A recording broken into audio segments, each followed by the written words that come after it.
La parte de seguridad, la parte de fraude es un área súper relevante para e-commerce y la parte de pagos digitales. Creo que la mejor forma de verlo es como una gran oportunidad. Y yo diría que manejo de riesgos y manejo de fraude tal cual es una línea de negocio fintech en su propio mérito.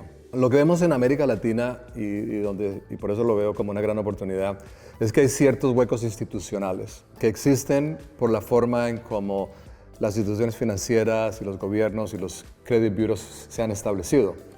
En general, lo que ha ocurrido es, y si tú miras un mercado como Estados Unidos, donde existe este concepto de FICO, que te dan a ti un número y basado en ese número te emiten un crédito o no te lo emiten. No, es un sistema que está muy limitado, pero es lo único que existía. Y muchos mercados emergentes, incluyendo América Latina, pues lo que han hecho es, en la ausencia de tener algo, han adoptado este tipo de sistemas que sabemos que tienen muchas deficiencias, ¿no? Lo que vemos en general, diría yo, es que la promesa de la tecnología y el modelo comercial, hay una brecha. Hablamos de inteligencia artificial, hablamos de una gran capacidad de procesar datos, con la promesa de manipular esta información para poder transar de una forma mucho más segura, pero los modelos comerciales todavía no alcanzan, ¿no? Todavía dicen, oye, si algo malo ocurre, pues es tu problema y tú te quedas con el problema, ¿no? Entonces aquí es donde yo creo que hay una oportunidad de reducir esa brecha, ¿no? De realmente apalancar la tecnología y que los modelos comerciales alcancen, ¿no? Para poder llevar una oferta muy relevante tanto al comercio como al consumidor, ¿no? Entonces yo veo ahí esto como una gran oportunidad. También dadas las tendencias que hablábamos antes de la penetración de Internet, de la penetración de smartphones, del crecimiento computacional, hoy tienes una dinámica donde estos nuevos sistemas de computación tienen la posibilidad de manejar todos los datos que existen en Internet y procesarlos en cuestiones de segundos, ¿no?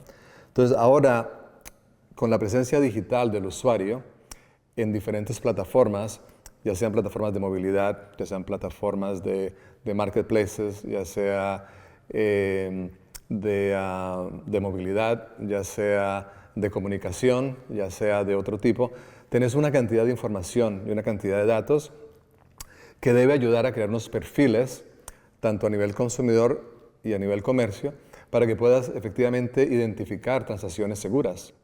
Y allí pues ya es una gran oportunidad para atacar el problema. Y es cómo apalancar los datos de todas estas plataformas para tener perfiles que crean las condiciones para efectivamente reducir estos riesgos. Entonces yo veo de que esto va a continuar avanzando. Yo creo que los datos que existen ya en las plataformas de América Latina son lo suficientemente robustos para poder empezar a enlazarlos y empezar a crear modelos para poder atacar este problema.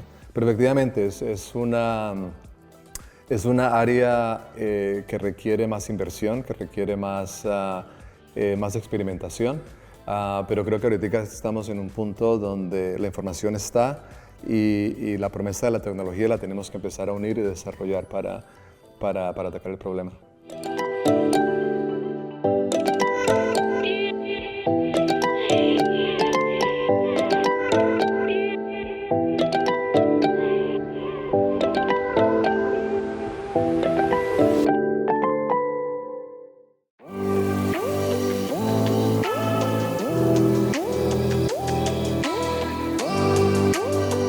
Si tú miras el entorno de tú hace 10 años, cuando empezamos a ver el crecimiento masivo de fintechs, tal cual, ¿no? ¿Cuál era la promesa? La promesa era, oye, las instituciones establecidas no están innovando, las instituciones establecidas están listas para que haya disrupción, ¿no? por esa falta de innovación, y estaban visualizando y vendiendo un mundo donde la industria iba a ser dominada por fintechs. Es un mundo de una cantidad de fintechs. Las instituciones establecidas, como los bancos, como las marcas, colapsarían y vamos a vivir en un mundo 100% digital lleno de fintechs. Aceleras eso unos 5 o 7 años, los fintechs y la industria se ven en una dinámica un poco diferente. Uno, los fintechs empiezan a toparse con algunos temas desafiantes. Uno, el costo de adquisición de clientes es caro. mucha inversión en adquirir clientes, acompañado con un modelo de monetización difícil, porque mientras estás creando muchos usuarios, cientos de miles o millones, y están transando mucho, si no tienes un modelo donde puedas monetizar esas transacciones, te encuentras en un desafío grande, ¿no? de cómo monetizar las plataformas. El costo de adquisición es un problema, modelos que le faltan, de pronto una vía para llegar a monetización es otra. Y el tercer punto es el que estamos en un ambiente macro diferente, ¿no? Las tasas de interés han subido, el costo de capital es mucho más caro. Eso ha impactado los niveles de inversión en el entorno y la paciencia de los inversores también se ha agotado un poco, ¿no? Ya no es más, oye, adquieres usuarios y luego te preocupas de cómo los monetizas, sino que ese modelo de monetización se tiene que ver de una forma mucho más corta. Dado ese entorno, lo que está ocurriendo es que el mensaje original de, oye, vamos a tumbar a los actores establecidos, en vez de eso, hay un impulso ahora a hacer alianzas y a trabajar conjuntamente. Cómo los fintechs y los bancos y la industria establecida trabajan de una forma conjunta para agregar valor. O sea que ha habido el mensaje y la dinámica ha cambiado. Y otro punto que se me olvidó mencionar acerca de los desafíos es la parte regulatoria, que los fintechs se han dado cuenta que es un área compleja de navegar. Al mismo tiempo, los reguladores, sobre todo en la región, han avanzado y hay una apertura regulatoria donde, irónicamente, ha creado una asimetría regulatoria, porque le están colocando a los fintechs unas facilidades de actuar que le impone a la banca o le mantiene a la banca las restricciones que siempre han existido, pero facilitan a los fintechs que hagan ciertas cosas que los bancos no pueden. Entonces, irónicamente, hay una asimetría regulatoria. Entonces, toda esta dinámica está creando un cambio en la relación entre fintechs y los actores establecidos, ¿no? Ahora, cuando hablamos de fintech, yo no lo limito solamente a estos emprendimientos nuevos. Es verdad que es un sector tal cual, donde 100% nativos que están arrancando sus emprendimientos, pero también esto aplica a actores grandes, ¿no? Si tú miras las plataformas y a la parte que mencionaba de finanzas embebidas, lo que está ocurriendo también es que actores establecidos están mirando su cadena de valor de una forma diferente. Y esto está permitiendo a actores meterse en el sector financiero que antes no estaban. Si tú eres una plataforma, ya seas de mobility, o ya seas un marketplace, o ya seas de telecomunicaciones, y estás congregando a cientos de miles o a millones de usuarios, ven por naturaleza la posibilidad de expandirse en el sector financiero y ofrecer servicios financieros. Entonces tenés esas dos áreas. Si tú estás en el sector financiero, te están atacando los fintechs nuevos, pero también los establecidos están extendiendo su cadena de valor y metiéndose en la parte de pagos. Por eso creo yo de que existe una gran oportunidad de alianzas y de partnerships en los sectores, tanto fintechs nuevos como los establecidos.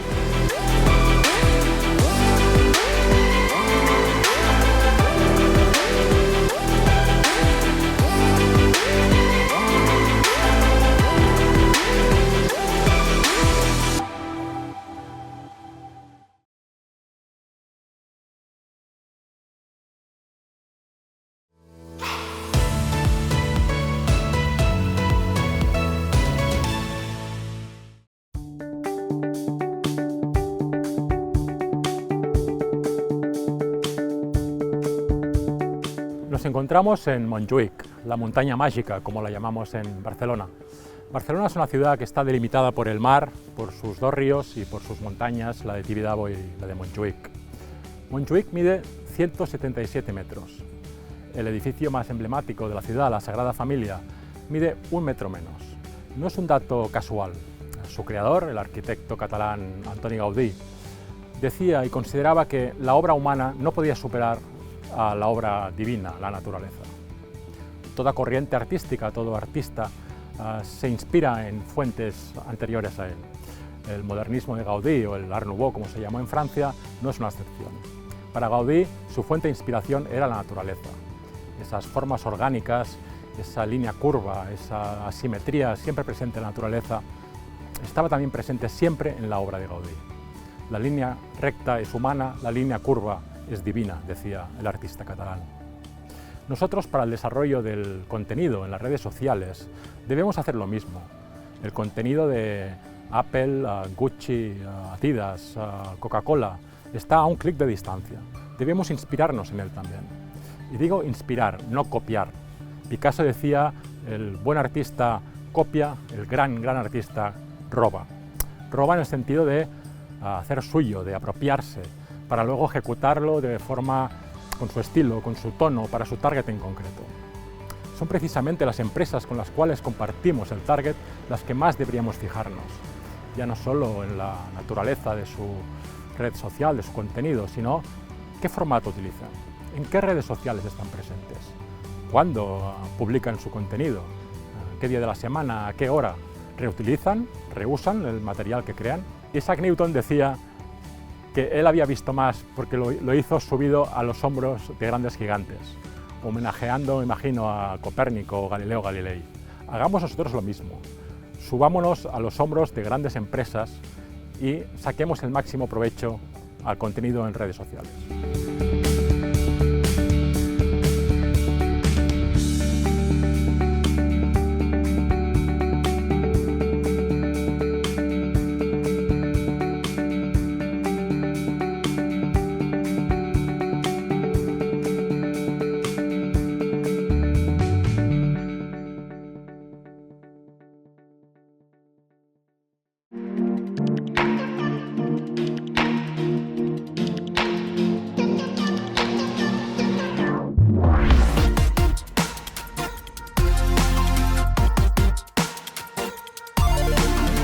Estrategia ganadora hoy en día para hacer anuncios en redes sociales, sobre todo en Instagram, en toda la parte de Reels y en TikTok. Esos son los anuncios en vídeo, sin duda alguna. Están aquí para quedarse, vamos a utilizarlos durante muchísimo tiempo y para ello es importante que tengamos en cuenta algunas normas para que realmente nos ayude a hacer anuncios ganadores.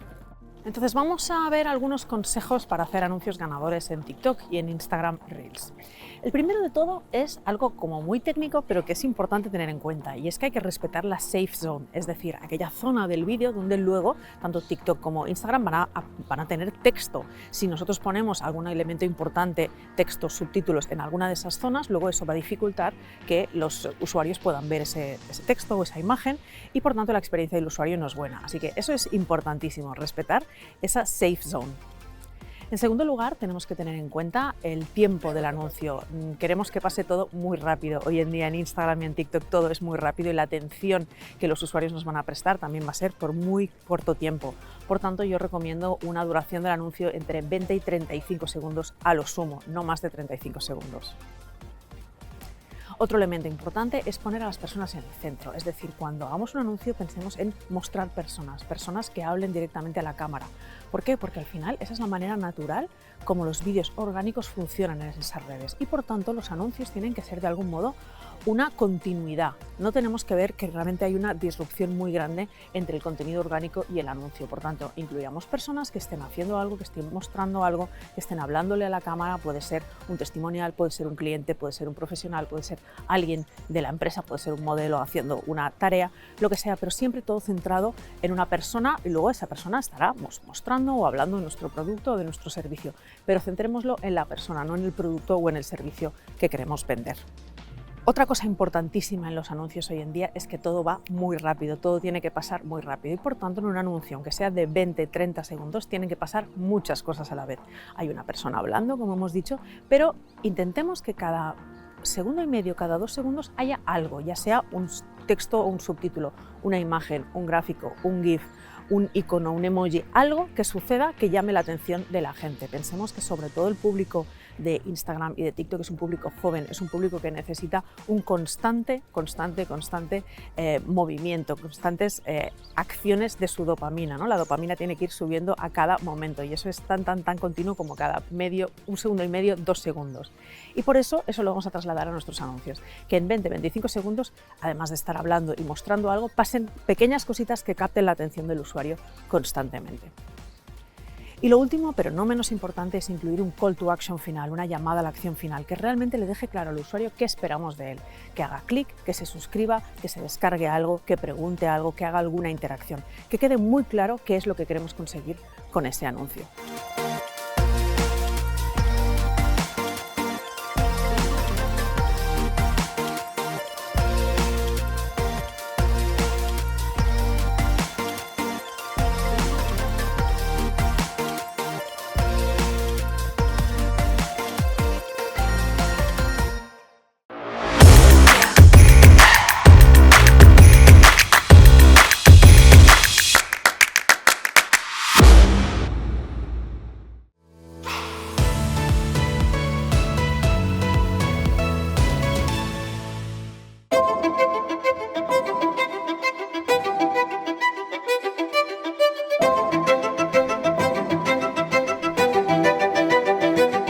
Estamos ahora mismo delante de las Fonts de Montjuïc, aquí hay la Fira de Barcelona.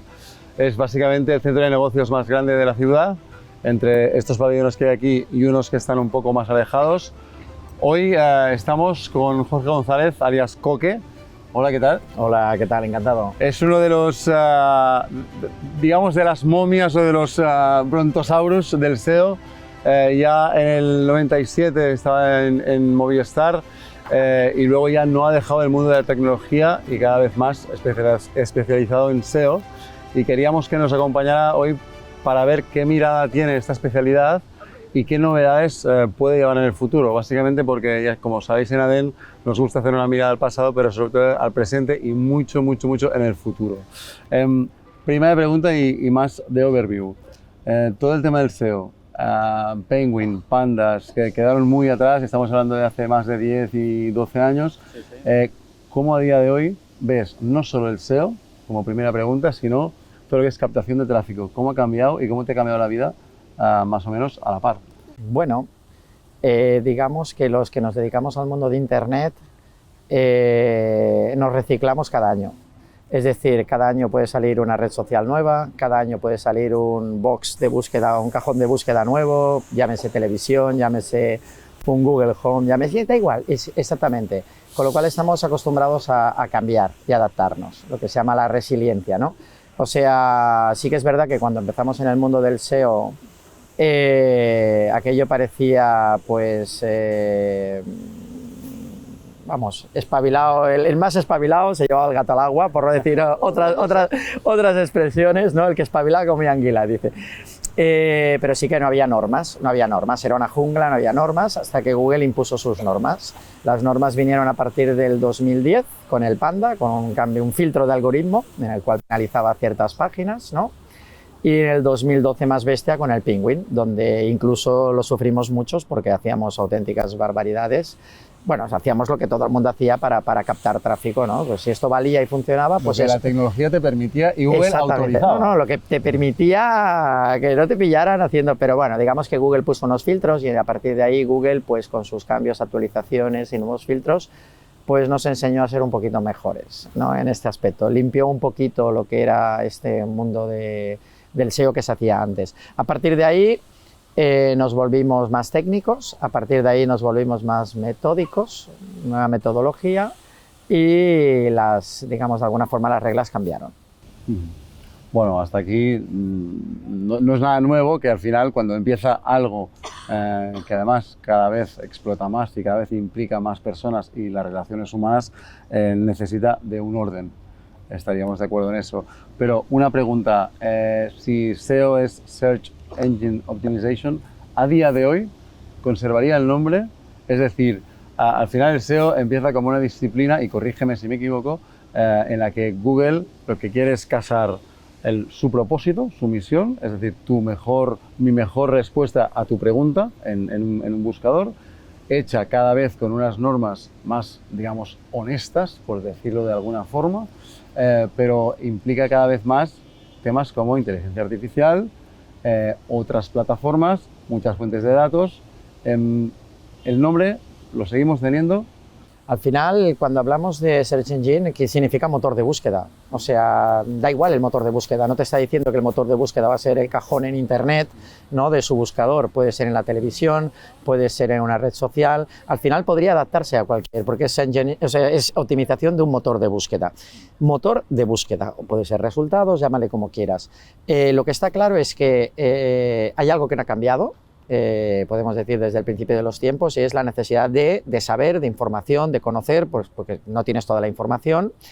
Llegará un momento que a lo mejor no necesitarás a nadie más, o sea, pero hoy por hoy hay una necesidad de buscar información, de saber cosas, pues, da igual si es un local donde está, que si está abierto, cada vez se va depurando mucho más, cada vez tenemos más elementos más inteligentes, dígase las herramientas que van saliendo.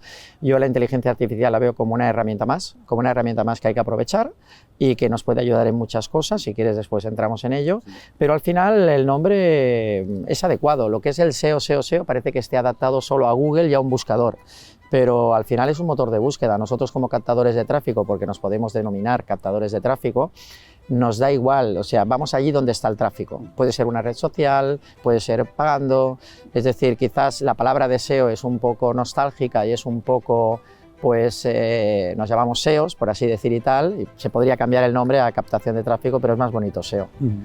No, yo la verdad es que lo que concluyo de lo que me estás contando es el marketing digital ha desplegado todas sus disciplinas, obviamente hay microdisciplinas, matices, pero lo que no cambia, como dice Coque, es la necesidad de saber la pregunta y la respuesta, es decir, el motor de búsqueda tiene que estar ahí, se llame Alexa, se llame Google, Sí, se llame exactamente, lo hemos visto de todos los colores en el tiempo.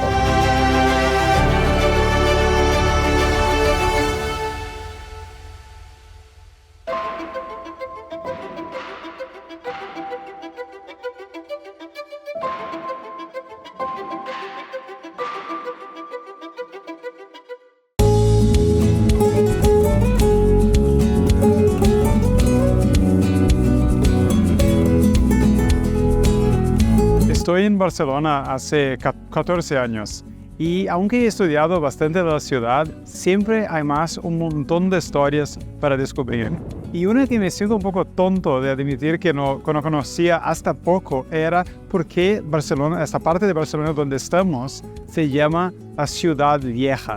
Y pensé, bueno, es una parte más vieja de Barcelona, es un poco obvio, pero no es tan simple así. Es que la Ciudad Vieja era lo que muchos centenares de años atrás era toda Barcelona, era toda la Ciudad Vieja. Y pasando de ahí, Plaza Cataluña, que es muy cerca de aquí, la ciudad acababa. Y donde está el Paseo de Gracia ahora, con los edificios de Gaudí, eran campos y una carretera y fuera de la ciudad. Y si subes un poquito más, llegabas donde vivo yo, que es el barrio de la Vila de Gracia. Y la Vila de Gracia era una otra vila, era donde la gente con dinero iba a pasar sus veranos, porque es un poquito arriba y entonces un poquito más fresco en la época de calor aquí en Barcelona. Y historias como esa me encantan. Y esas son solo las historias grandes de la ciudad, de cómo ha sido construida. Y pienso yo, el montón de historias que yo no tengo ninguna idea. Las historias de la gente que ha construido la ciudad, la historia de la gente que trabaja aquí. Y por esto me encanta hacer lo que hago hoy, que es buscar historias, enseñar a la gente a contar historias. Y siempre hay más historias. Porque la cosa es que aprende muy rápidamente cuando empiezas a hacer esto, a dedicarse a esto, es que con historias la vida es mucho más.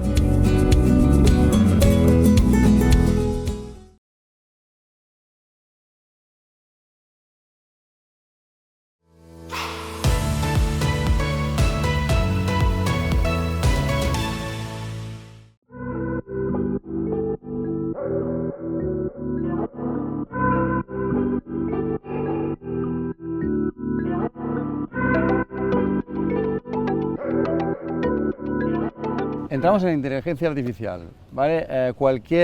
Obviamente tú me vas a corregir, pero si empezamos con una reunión con cliente, dime qué keywords, hablamos de un proyecto que podría ser más o menos pequeño, Dime 100 keywords, de ahí voy a hacer un keyword research, de ahí te voy a decir una ratio de por dónde podemos empezar a luchar para esas palabras, etcétera, etcétera, y ahí luego en análisis, o podría haber también una migración, etcétera. Pero, ¿en qué puntos y cómo? Ahí sí que te pediría si puedes bajar un pelín, cómo nos puede ayudar a la inteligencia artificial en un keyword research, en afinar todo lo que es la palabra con el cómo o con el qué está buscando un usuario, ¿no? A ver, mira, la inteligencia artificial, por un lado la apreciamos, la valoramos, y por otro lado parece que se endemonia un poco, ¿no? Demoniza, por así decir, como siempre, como todo lo nuevo, es como todo lo nuevo, es miedo a lo nuevo. La inteligencia artificial es brutal, o sea, yo lo veo como una herramienta, es como una herramienta donde te puede ayudar a mecanizar, automatizar, sobre todo la palabra sería automatizar procesos, imagina, grandes bases de datos, graves movimientos de data que puedes hacer de una forma automática muy fácil, por ejemplo, en la que es la búsqueda de keyword resultados, la búsqueda de anuncios, la búsqueda de anuncios y conversión, de combinaciones, ¿vale? No, incluso de competencia, ¿vale? Que te pueda analizar de una forma muy rápida qué está haciendo tu competencia, en qué anuncios está haciendo una y otra vez, con lo cual digamos que si lo sigue haciendo es porque hay una conversión. En el procesamiento de datos es donde mayor veo yo la brutalidad. También en los contenidos, aunque Google está empezando a poner un poco de mano sobre el tema, pero bueno, te puedo explicar un caso muy específico de una web de deportes muy grande, donde... ¿E-commerce? Sí, e-commerce también, donde cientos de miles de URLs tenían thin content, es decir, poco contenido, y donde estaban pensando que eso les estaba perjudicando y poder capar allí y tal. Pues lo que hicimos fue utilizar la inteligencia artificial creando contenido de forma automática para que esas URLs indexaran con contenido y tal. Bueno, la curva de tráfico y de crecimiento fue brutal. Lo que hicimos después, obviamente, fue empezar a revisar todas aquellas URLs para darles un toque más humano, manual, pero de pronto aquello que podíamos haber capado y aquello que no nos estaba trayendo nada y que nos podía estar perjudicando, gracias a la inteligencia artificial y al contenido de forma automática, ¿vale?, nos dio un resultado increíble. No puedo dejar de preguntarte, imagino las URLs, una URL sin contenido, un contenido pobre, ¿cómo la dotas? O sea, hasta donde puedas o quieras dotarla de un contenido a nivel, o sea, que coges una herramienta, automatizas que se creen textos, sí. Y además que vayan en los metas. Sí, bueno, lo primero que haces es un estudio de realmente lo que hablamos ahora, que es, a ver, el contenido, como dice siempre Google, tiene que ser de utilidad. Yo tengo una base que es lo que es bueno para el usuario, es bueno para Google y es bueno para ti. Entonces ¿tú qué quieres encontrar en esa URL? Y digamos que estás intentando comprar, pues yo qué sé, me da igual, una jaula para tu mascota, ¿vale? Tendrás que saber todo lo de esa jaula, con lo cual todo el contenido que atañe a esa jaula dentro de un proceso es interesante, cómo está construida, cómo se tiene que limpiar, etcétera, todo, absolutamente todo. Incluso vídeos que puedes hacer de forma con inteligencia artificial, con lo cual digamos que si todo ese contenido es de utilidad, pues hablamos que es útil y es bueno para la intención de búsqueda de aquel usuario, sea de forma automática, sea de forma humana, el resultado es bueno. Pues está claro que la inteligencia artificial en el SEO, como en tantas otras disciplinas, pero conociendo más en profundidad con Coque, vemos que hay que profundizar mucho más.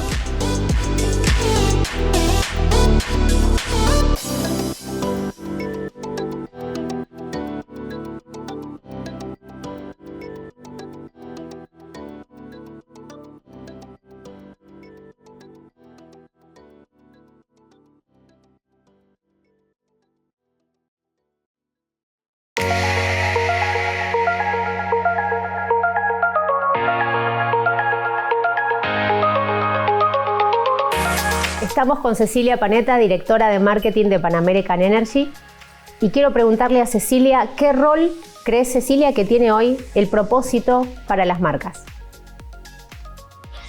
El propósito, yo siento que hablar de misión, visión, propósito siempre estuvo en cualquier libro de marketing, ¿no? O sea, uno no podía pensar una estrategia de marketing y para sus marcas sin tener eso en cuenta. Pero mi sensación es que, diría de los últimos 10 años ahora, el propósito de las marcas cobra cada día más relevancia. porque nosotros, por ejemplo, miramos mucho los distintos perfiles de consumidores y probablemente entre el rango etario de 18 a 25, 30 años son los clientes que algunos, te diría, más desde el rango de los 18 a los 20 del futuro, en nuestra categoría puntualmente, que son esos consumidores que vas a necesitar durante muchos años y hay que construir el por qué elegirte desde hoy. Y para ese mundo o esa audiencia, el propósito es clave para tomar la decisión de dónde comprar y a quién elegir, porque como decíamos antes, tiene muchas alternativas. Entonces el fin en sí mismo de la marca a la cual elijo y qué hace con eso, digamos, con la inversión que yo como consumidor deposito en la marca o con el gasto que hago, ¿qué hace esta marca para contribuir con la sociedad? ¿Cómo ayuda a otros? ¿No? O sea, y el propósito ahí, desde marketing, transmitir claramente cuál es tu propósito para que te elijan, para mí cobra una relevancia distinta en los últimos años, sobre todo, insisto, con ese perfil. Y donde quizás, por eso mencionaba RCE, para mí RCE también cerca de las marcas, pero cerca desde una verdad que uno pueda transmitirle al consumidor de qué estoy haciendo. Y te lo cuento porque quiero que me ayudes a hacer más de esto, no te lo cuento porque es un marketing que suena lindo para que me elijas. Te lo cuento porque esto hago yo, aunque vos no lo veas. Entonces creo que eso, en nuestro propósito, cobra una relevancia inmensa. Tenemos un rol. Cada uno de nosotros, desde el rol de liderazgo y desde el lugar que ocupa en la compañía en la que trabaja, creo que tenemos una función en relación a eso y el propósito tiene que transmitirlo.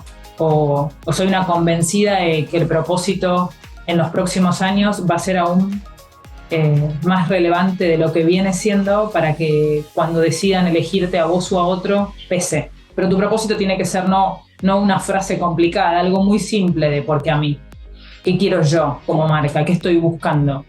Y para mí eso es algo, en la simpleza vamos a poder acercarnos a los consumidores y lograr que nos elijan teniendo en cuenta esto. Qué interesante, simpleza en acción. Simpleza en acción, juego de palabras de acción, en acción y acción la marca, pero sí porque pasa esto, ¿no? Los consumidores están saturados de estímulos y de discursos y de palabras. Quieren ver las marcas actuar y le creen a las marcas cuando actúan, así que muy interesante e inspirador este punto de vista de algo simple, algo verdadero, algo que efectivamente se haga y que realmente haya simpleza en acción.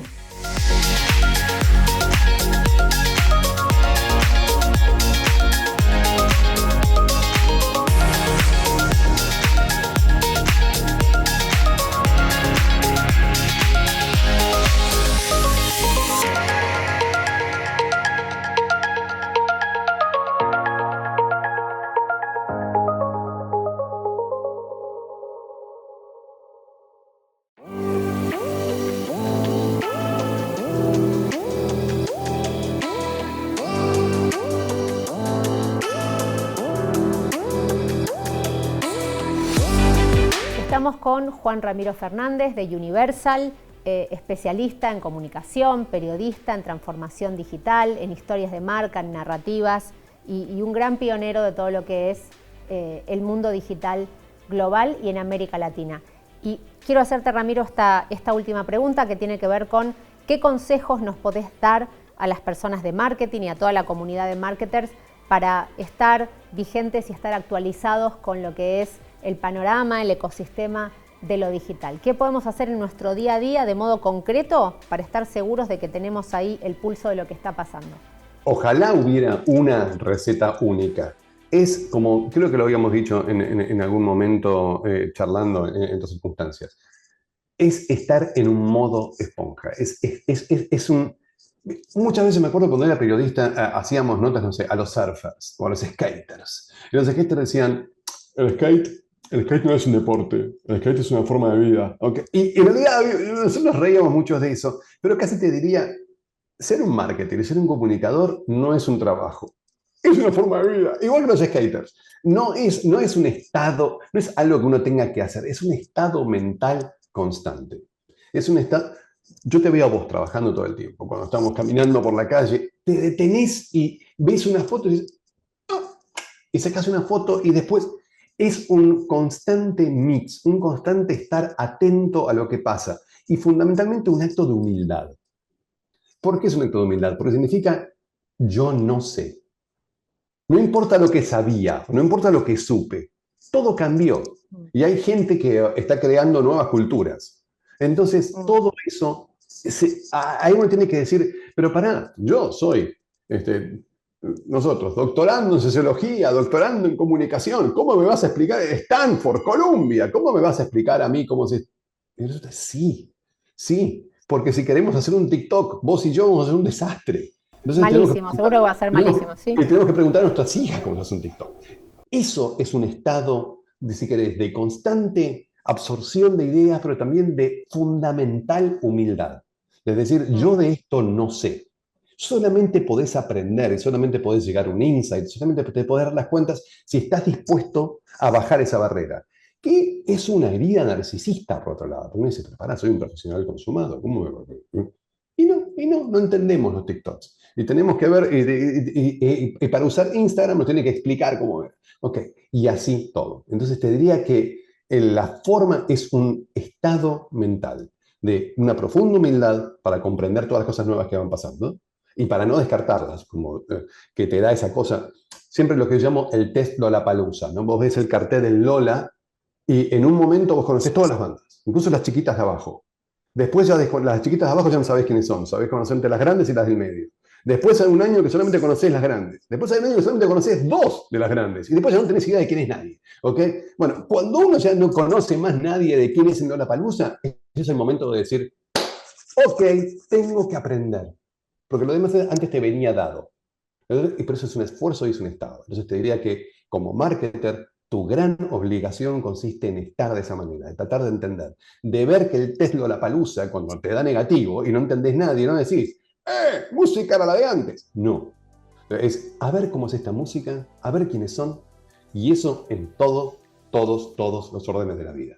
Bueno, apertura, curiosidad, investigación, modo esponja, los ojos abiertos, animarse a probar, animarse a aprender y también reconocer lo que uno no sabe, pero está dispuesto a seguir conectándose para sacar esos insights de la vida cotidiana que nos enseña qué es lo que están buscando hoy los consumidores y qué podemos hacer para acompañarlos desde las historias y desde el storytelling que realmente les sea útil a la marca.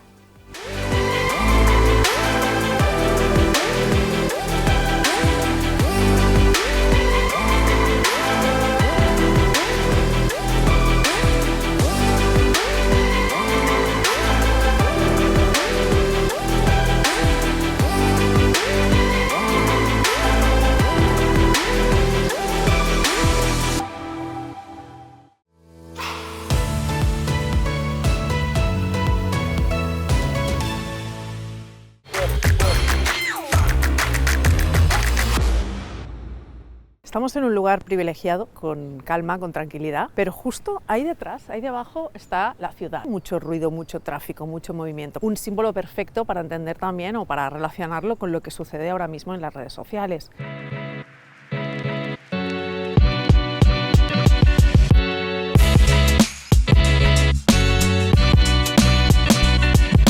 Las redes sociales están en un momento de ebullición pura donde pasan muchísimas cosas y una de las cosas que pasan nos afecta directamente a todas aquellas acciones de paid media que realizamos. Y es que hay más competencia que nunca.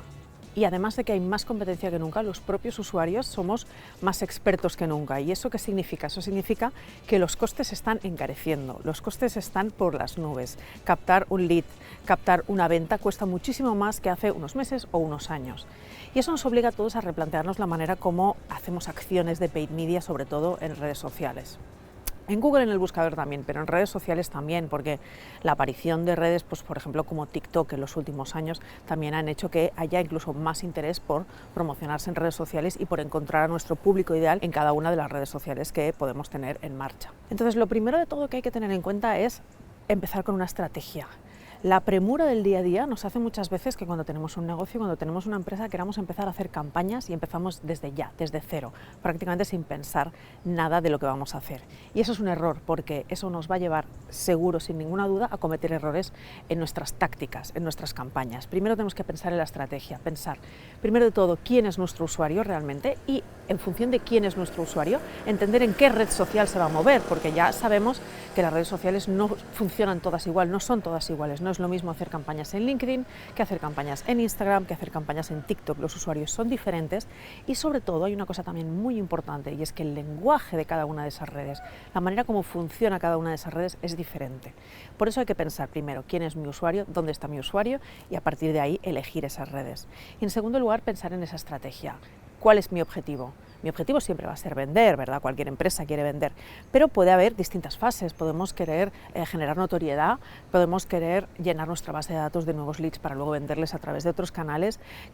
Podemos tener distintos tipos de objetivos, ¿no? Entonces, primero hay que pensar en nuestro público, segundo en nuestro objetivo, y una vez tenemos nuestra campaña montada o la estamos montando, es muy importante que testemos continuamente. Ya no se trata de una mentalidad de test A/B constante, sino de empezar desde cero probando distintas cosas. Si nosotros elegimos solo una segmentación de usuarios a los cuales le vamos a mostrar un anuncio, un copy con una imagen gráfica o un vídeo, estamos reduciendo muchísimo las posibilidades de que ese anuncio funcione, porque realmente al algoritmo le estamos dando muy pocas opciones para que optimice y elija la mejor opción. Por eso siempre yo recomiendo trabajar por lo menos con 3-4 segmentaciones de usuarios desde el principio, elegir distintos tipos de audiencias y a cada una de estas audiencias mostrarle distintos tipos de anuncio, distintos tipos de copy, distintos tipos de imagen, carrusel, vídeo, etcétera, etcétera. Porque de esta manera podemos tener distintas combinaciones de anuncios para testar y para poder probar resultados. Y a partir de ahí ir modificando, ir afinando y refinando nuestra estrategia. Y aquí hay también una cosa importante, cuando hacemos mucho testing, cuando estamos probando muchas opciones, a veces tenemos tendencia también a cambiarlo muy a menudo, a hacer cambios, a modificar cosas muy a menudo, y eso también es un error, porque ahí lo que estamos haciendo es marear un poco al algoritmo, debemos dejarle su tiempo al algoritmo.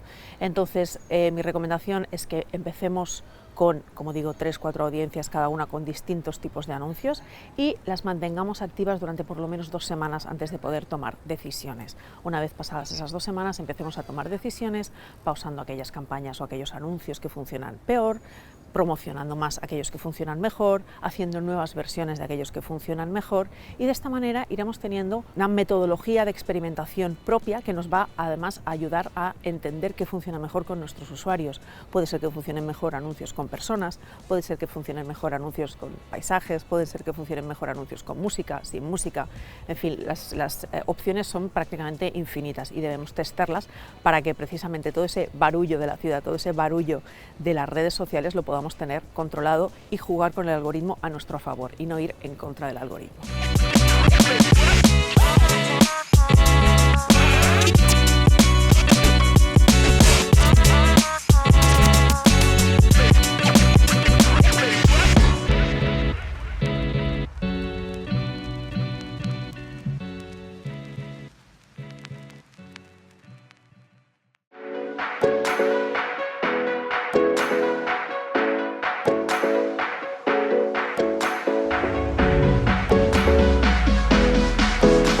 SEO que yo como coordinador, director, project manager, lo que sea, dependiendo del cliente, tengo una curiosidad con un SEO y conozco bastantes, pocos quizás con tanta experiencia. El SEO normalmente, históricamente, cada vez entraba primero muy tarde, decidía casi nada, sí. Poquito a poco, y no en todo el mercado, aquí hay una doble pregunta, empezaba a entrar antes y empezaba a decidir. Ahí había una pelea de gallos entre el cliente, el proveedor, dependiendo si son freelance, si no, dependiendo de muchas cosas, de precios, etc. ¿Cuándo tiene que entrar un SEO en un proyecto digital? Por ti, y entiendo que esta es una muy buena pregunta, porque históricamente pues uno hacía una web y cuando veían que esa web no les funcionaba, te venían y decían quiero tráfico. No sabía que no era tener solo una web, ¿no? Entonces entrabas tarde, igual tenías que volver a cambiar la web, ¿no? con el tiempo, digamos que no ha cambiado mucho en algunos aspectos, pero sí que es verdad que con el tiempo hay clientes que antes de hacer su nueva web ya te plantean y te dicen, oye, mira, vamos a crear una nueva web y queremos que entres desde el inicio en el proyecto. Son diferentes tipos de negocios, ¿no? Diferentes tipos de proyectos.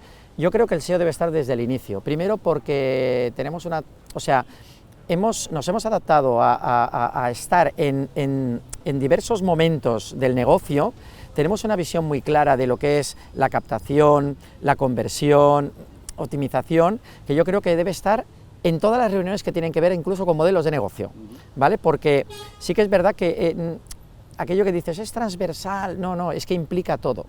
O sea, porque muchas veces, digamos que muchas veces no conocemos lo que es el negocio en sí y nos va bien también conocer el por qué eso dentro de esa web se está haciendo así, es porque hay un negocio, ¿no? Y entonces no podemos obviarlo y tenemos que, dentro de nuestra pureza como SEOs, debemos pensar también en el proyecto y en el negocio. Pero yo creo que debería estar desde el inicio. Debería estar desde el inicio del proyecto, debería estar allí. Primero escuchando y después opinando. Esto es algo que realmente nos tenemos que quedar muy claro y para todos los alumnos creo que es una muy buena aportación, porque cada vez más, y también como persona que se dedica en parte a proyectos digitales, cada vez hay más, las decisiones hay que tomarlas muy de la mano de los más técnicos, de los que saben más de tráfico y de estructuras, incluso a nivel digital, de qué software, etcétera, etcétera. ¿Qué decide un SEO? ¿Qué áreas debería decidir sobre un proyecto un SEO o opinar o dar su versión o su visión? Y aquí lo primero que seguramente me podrías decir es, bueno, depende del cliente, del proyecto, pero el cliente muchas veces no sabe en qué terreno está. Vale, yo lo que creo que siempre es que hay que marcar unos objetivos iniciales por los cuales tú estás allí, ¿vale? Cada proyecto tiene unos objetivos diferentes, unos pueden ser branding, otros pueden ser tráfico, otros pueden ser conversiones. Claro, ¿qué define la palabra SEO? SEO es captación de tráfico orgánico. Muchas veces nos quieren medir por ventas, no sabemos lo que hay allí en la web, si tienes el precio muy alto, si tienes un mal servicio de atención al cliente, si resulta que hay alguien que responde al teléfono, no te pueden medir por ello, al final te tendrían que medir por lo que es la naturaleza, que es la captación de tráfico orgánico, con lo cual ahí implica temas de diseño, temas de usabilidad, temas de técnicos, de IT, de tecnología. Entonces tú debes decidir sobre todo aquello que afecte al SEO, es decir, todo aquello que afecte. ¿La tecnología afecta? Sí, afecta.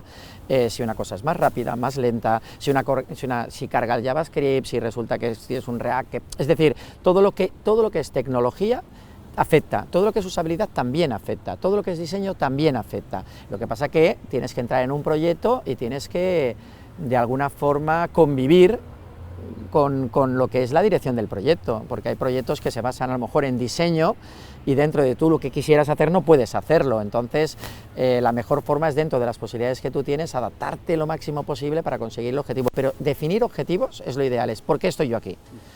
O sea, ¿cuál es mi objetivo por el cual yo esté aquí? ¿Este es mi trabajo? Pues entonces todas las parcelas que atañen a mis objetivos, que son por los que me van a medir, son los que me interesan. Por tanto, casi todos los palos que toca un proyecto digital con una web, con necesidad de tráfico, un SEO, como veis, necesita intervenir más, menos. Evidentemente, como antes entre en el proyecto y evidentemente más se le dé voz, mayor será en principio el éxito, las garantías, cuando tienes un buen diseñador, un buen SEO, un buen director, etcétera, etcétera.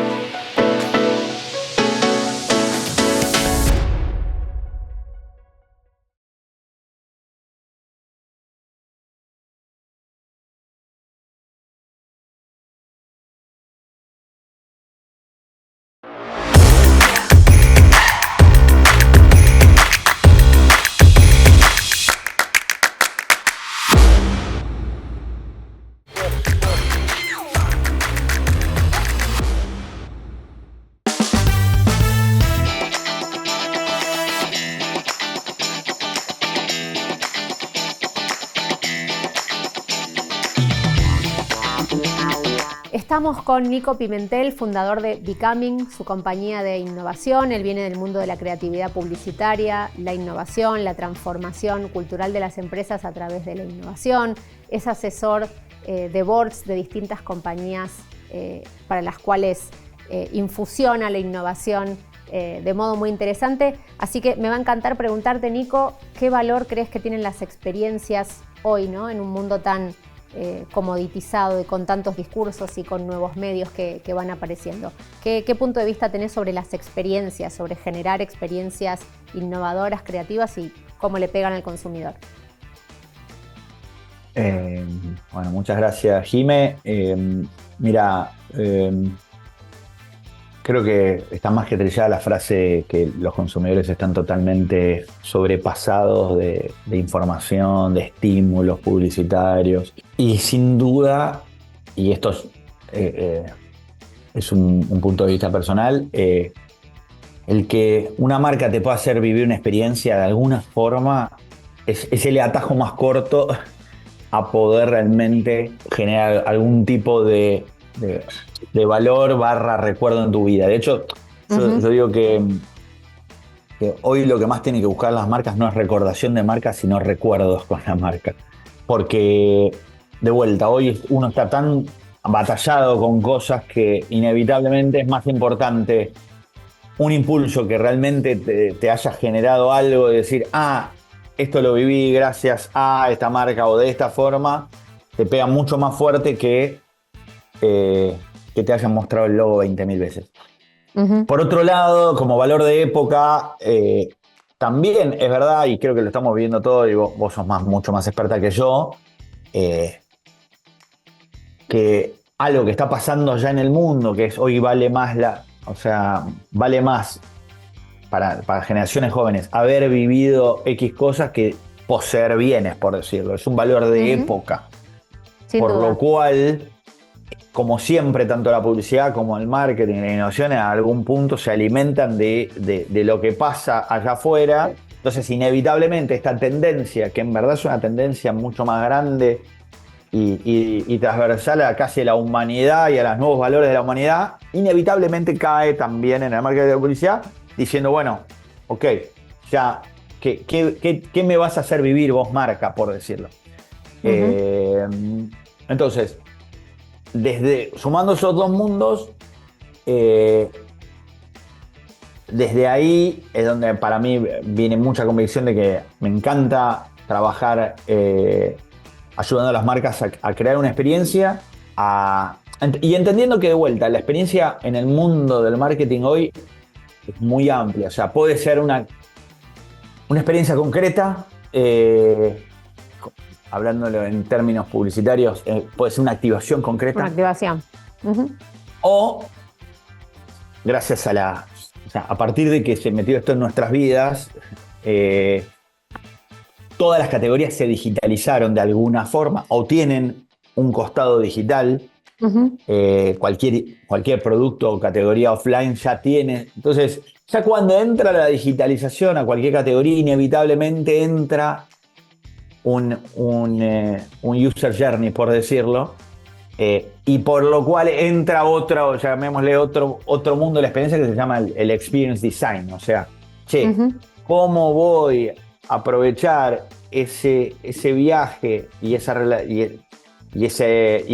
relación entre marca y consumidor para generar hitos o recuerdos que alimenten un posicionamiento o que alimenten algo que uno quiere hacer sentir a la persona sobre esa marca o ese servicio, ¿no?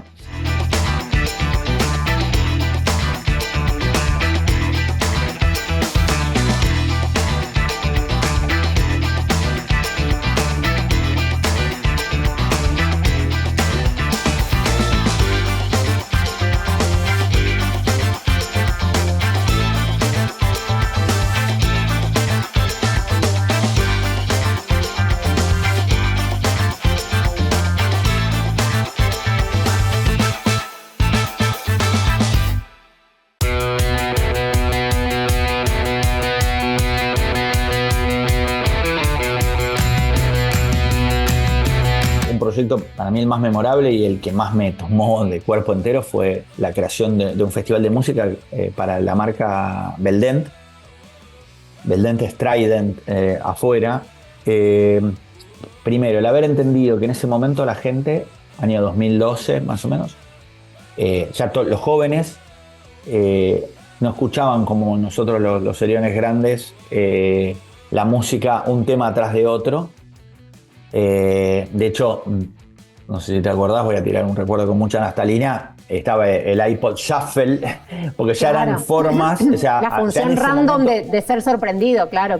Claro, ya me aburrí de escuchar en el mismo orden y yo ya escucho Shuffle, listas, en ese momento en mi iPod, en ese momento en mi MP3. Esa era la forma en que la gente escuchaba música, pero cuando ibas, cómo se vivían los recitales, era una banda que te tiraba un tema atrás del otro.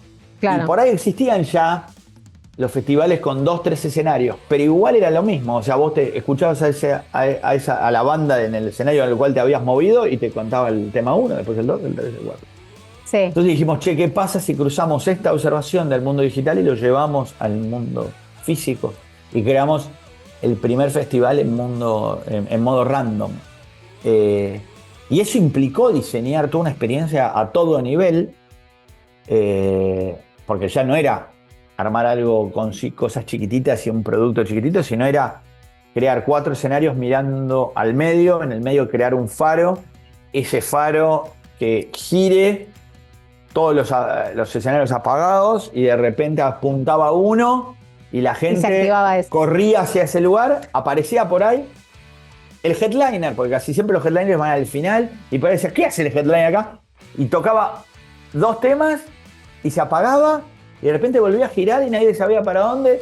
Y el concepto que existe mucho en las generaciones más jóvenes, de estar primero se rompía, porque de repente se había llegado primero a esto, uy, lo tengo acá al cantante, y de repente se prendía el de atrás y llegabas al final. Y el que estaba último llegaba primero, por lo cual también revolucionaba un montón de lógicas.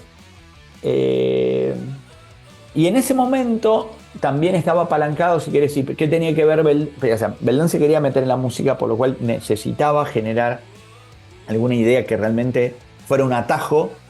Claro. Frente a marcas que tenían más de 20 años haciendo festivales de música, Quilmes, Personal. Claro. Por lo cual, con una experiencia... O sea, fue muy loco, pero después de 2 ediciones Random Fest ya ponían a la marca Beldent como una marca que estuvieron siempre, ya, junto con Quilmes y con Personal. Pero aparte de eso, también tenía una razón de ser en que existía en ese momento, habíamos lanzado también un pack de chicles que se llamaba, que venía con sabores random, y al mismo tiempo la esencia de marca, el famoso brand key, tenía como ADN una frase que era liberate fun, ¿no? Liberar la diversión. Entonces, ¿por qué? Porque de vuelta había como un raciocinio atrás de que cuando vos arrancás un chicle, vos te liberás. Entonces, lo lindo de ese proceso es que desde el cómo cumplió sus objetivos y obviamente fue este atajo, pero al mismo tiempo estaba hiper arraigado en la estrategia y en el posicionamiento de la marca. No era algo gratuito. Entonces, volviendo, experiencias como esa, de vuelta, es una forma totalmente distinta de hacer marketing, pero inevitablemente es una forma distinta de generar conexiones neuronales de la gente hacia con una marca. Yo estoy convencido que hay un montón de gente que hoy se acuerda que estuvo ahí y estaba tan asociado a la marca, porque la marca fue la que inventó eso. O sea, porque ahí también es importante, cuando la marca es realmente pionera, se atribuye después ciertos recuerdos, porque decís, después no existió otro random, no lo hizo otra marca, porque la marca esta había y tenía una razón de ser para que fuera esta marca, por lo cual genera un nivel de vínculo con la marca muy distinto a lo que puede ser una publicidad.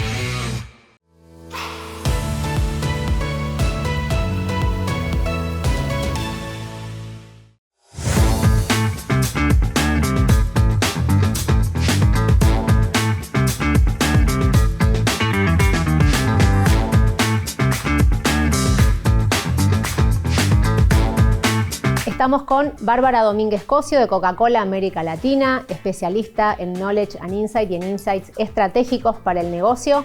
Y quiero preguntarte una última pregunta que tiene que ver con todas las tendencias que estuvimos conversando, con todos los desafíos que tienen los negocios, con la dificultad y el entusiasmo de conocer a consumidores cada vez más específicos y más atomizados.